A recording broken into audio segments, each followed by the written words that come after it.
Bonjour, je vais vous parler aujourd'hui de l'impuissance apprise liée à la perversion narcissique.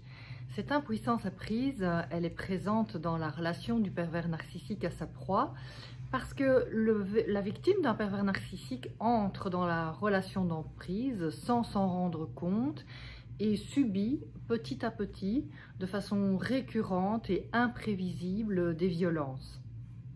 Mais souvent, elle est en état de figement suite à ces agressions répétées et imprévisibles. Et ce figement se traduit dans le corps par une immobilisation.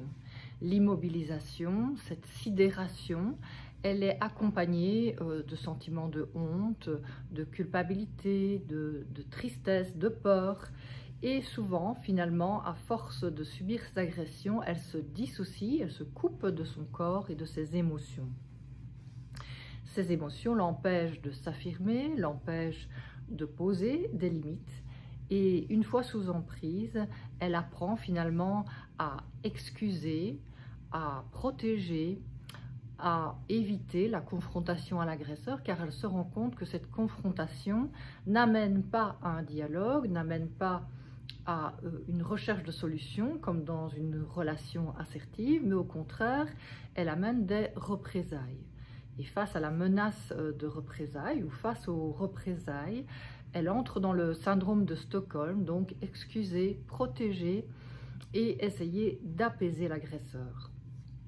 Elle espère un changement et finalement, elle espère qu'elle va réduire les agressions en s'adaptant, en s'hyper-adaptant, mais au prix finalement d'une extinction de son être, de son énergie, de ses capacités à se ressourcer.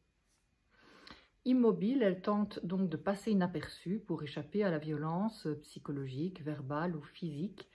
Et plus elle tente de passer inaperçue, plus elle se fige, plus elle perd son énergie et entre dans l'impuissance apprise. Un deuxième aspect, donc le premier aspect, c'est l'effet cumulatif des violences, c'est ce qu'on appelle le harcèlement moral au quotidien. Le deuxième aspect dans l'impuissance apprise, c'est le contrôle coercitif, donc les violences intrafamiliales ou conjugales du pervers narcissique. Elles peuvent créer un état de terreur chez le partenaire ou chez l'enfant et l'agresseur recourt à des stratégies de contrôle pour maintenir l'emprise. C'est le contrôle coercitif de Evan Stark. Et ce contrôle coercitif, eh bien, il opère par différentes formes de stratégies. On a la menace, donc la menace par exemple de quitter, la menace de représailles, de faire du mal à l'autre ou aux enfants. On a l'intimidation en effrayant par des regards assassins, en cassant un objet, en abîmant des habits ou des choses qui tiennent à cœur à la victime, en faisant du mal à l'animal de compagnie. Ou bien c'est le recours à la violence psychologique et verbale, en dénigrant la victime auprès de l'entourage ou en dénigrant l'entourage auprès de la victime. Et ainsi, petit à petit, la victime est isolée et affaiblie. Il peut ainsi agir en toute impunité, en dénigrant, culpabilisant de façon répétée et imprévisible la victime. Il la surveille, il fouille ses affaires, il interdit des sorties, il interdit des rencontres, il minimise sa violence et il culpabilise sa proie, notamment de sa propre violence. Il la culpabilise aussi de ses erreurs. Il ne s'estime pas responsable des violences, mais il en impute la responsabilité entière à la victime. Il utilise les enfants pour la dénigrer. Il la menace de lui retirer la garde. Il prend toutes les décisions dans le couple ou dans la famille. Il l'accuse de tout ce qui arrive de négatif aux enfants. Il se comporte en maître. Il recourt aussi à la violence économique en l'empêchant d'obtenir un emploi, soit par exemple en se victimisant et en laissant toutes les responsabilités à la victime du ménage, des enfants, de la vie de famille. Ou bien il lui laisse tout sur le dos au niveau financier, il ne recherche pas du travail. Il la harcèle aussi par des phrases assassines, il contrôle le compte, il distribue l'argent autour de lui au compte-gouttes, sans finalement tenir compte des besoins de l'autre. Il exerce des représailles financières si elle n'obéit pas. Et donc ce contrôle est un ensemble de stratégies visant à priver de droits et de ressources la victime. L'imposition de règles changeantes, imprévisibles, contradictoires, maintient le contrôle et après la séparation aussi. C'est d'autant plus facile s'il y a des enfants, car ceux-ci sont alors utilisés comme armes contre la victime.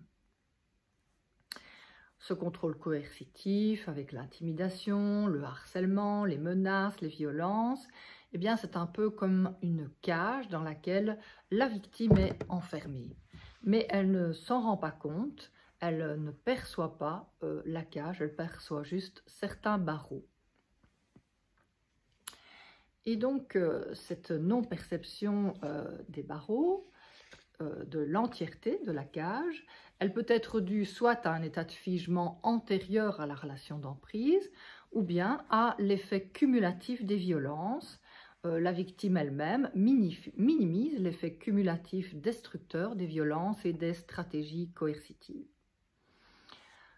La revictimisation est la conséquence de cette situation. Une fois la cage ouverte, la victime reste dans cet état d'impuissance apprise, dans cet état de figement, de sidération, car l'effet cumulatif des violences et du contrôle coercitif est vraiment tellement important qu'il y a trop de stress qui a été inoculé de façon prolongée, imprévisible, et la victime figée ne perçoit pas les comportements violents d'autres prédateurs.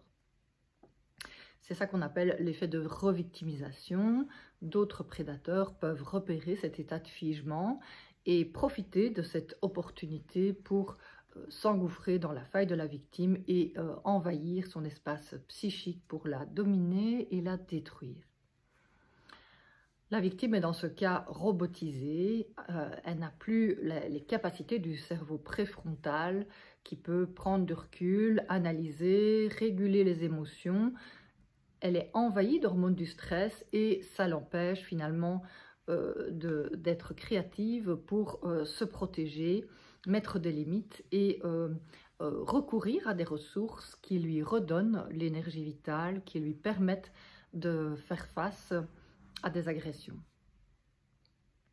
Donc cette soumission automatique, qui est une des parties du moi en état de survie, eh bien, elle se traduit dans le corps, par exemple, par la tête basse ou bien les épaules rentrées, un évitement du contact visuel, la tendance à s'effacer, à s'incliner devant l'agresseur. La soumission peut être partielle, défensive, visant à éviter la violence, mais parfois la victime marche sur des œufs pour apaiser l'agresseur. Elle réagit aux événements plutôt que d'agir et d'analyser. Elle manque de capacité à réguler ses émotions ou elle est complètement dissociée et elle ne peut plus identifier ses émotions, elle ne peut plus identifier finalement les facteurs dans l'environnement qui peuvent être signes de danger et s'en protéger. Parfois, elle peut, si elle n'est pas complètement coupée de ses émotions, avoir des réactions disproportionnées, par exemple de colère ou de tristesse et de peur. Et donc, l'après sortie de l'emprise n'est pas évident. Elle a du mal à se reconstruire et à construire de nouvelles relations, étant donné cette difficulté à réguler ses émotions, cet état de dissociation ou de figement. Elle reste dans la méfiance, dans l'hypervigilance et donc dans le repli. Ce repli ne favorise pas évidemment des relations stables et peut faire fuir. Donc c'est vraiment une conséquence très dommageable, c'est cette répétition des relations d'emprise. Donc au lieu de ressentir, elle retourne sa colère contre elle-même en culpabilité, et là aussi l'agresseur peut utiliser cette culpabilité à son avantage, continuer donc à l'agresser bien au-delà de la séparation, que ce soit à travers les contacts avec les enfants ou à travers des échanges au sujet des enfants. Si vous voulez en savoir plus sur les effets de l'emprise, l'impuissance apprise, vous pouvez lire le livre Les victimes de pervers narcissiques, Guérir le témoignage aux éditions Ellipse, qui est paru en avril 2022. Si vous avez aimé cette vidéo, vous pouvez mettre un j'aime sous la vidéo et je vous souhaite une bonne journée.